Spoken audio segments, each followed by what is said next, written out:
You're not going to believe this story. The Detroit School Board now considering stripping the name of HUD Secretary Dr. Ben Carson off of a local school over his ties, yes, to the president.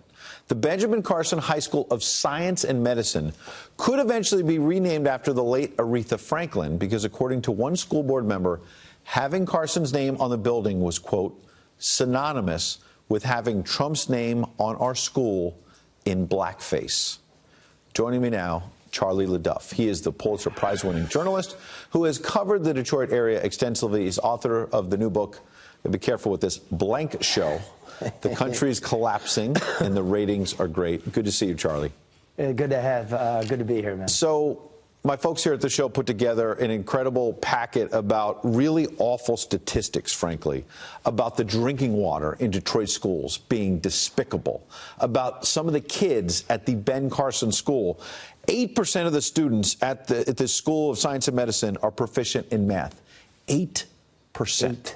This is a national crisis, and we're talking about renaming the school instead of teaching these kids. Yeah, it's a matter of priorities, isn't it? I mean, hello, America. Hello, St. Louis. This is just another one of those things, I think, that just frustrates us all. Because, again, you're going to rename it because you don't like the guy. But that's the school board president. But here's the funny thing. The school board's decided that they're going to rename a couple. Well, they're going to go through a process. It hasn't been done.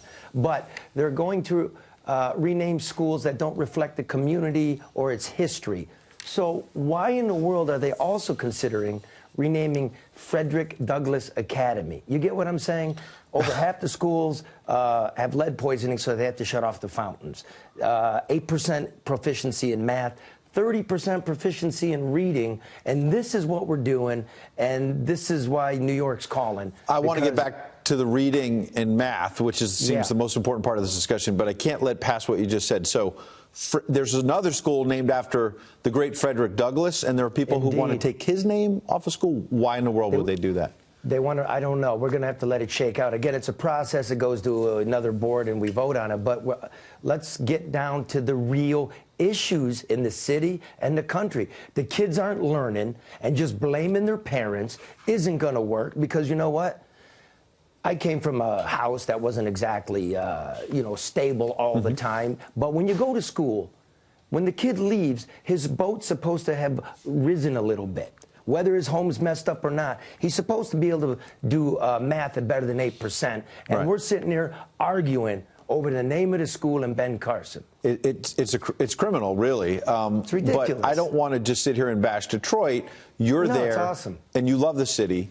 And I was there for a Detroit Tigers game a couple of years ago, and the comeback is real. So I don't want to just focus on the negative. Talk a little bit about the comeback for the city and how this must make it more frustrating for you, because on one hand, the city's coming back, and then on the other hand, you have this nonsense going on. Well, I hate to be a reporter about it. I decided to move my family here. I'm not leaving. We have a lot of building going on. We have a lot of nightlife again, right? But the city continues to lose population out in the neighborhoods. So we're creating a core. But all of this stuff, where Frederick Douglass is, where Ben Carson is, are struggling beyond belief. In fact, Moody's just gave Detroit's borrowing status a junk rating. So we're coming back, but like a lot of America, you wonder, are we on a cliff? Is this for real? Is it a bubble? So Tigers are great. Steak at night is great. Craft beer is great. But education. But listen, a firefighter just died on the job, right? And his wife and kids will not have health insurance because of the settlement and the bankruptcy. They're thrown off of it. So I don't fully buy into it. I want results. I want numbers. I want police. I want them to be respected. And I want children to do well. I only have 1 minute left, but at that Ben Carson school, I mentioned 8% of the students proficient in math, 20% proficient in reading. So a better number, but still awful. The president carried the state of Michigan. The president in the campaign said that he wanted to help cities like Chicago and Detroit. What's your message to him tonight? Well, here's my message to all y'all, all the Democrats and Republicans. The Rust Belt went red. It's a national embarrassment for the Democrats. You're all going to be here in droves with your billions of dollars. Pay attention to our children and their futures. You deliver that, you convince people, you'll win here. Charlie LeDuff with a very personal to him message, but also a very powerful message for all of us tonight. Charlie, appreciate you coming in.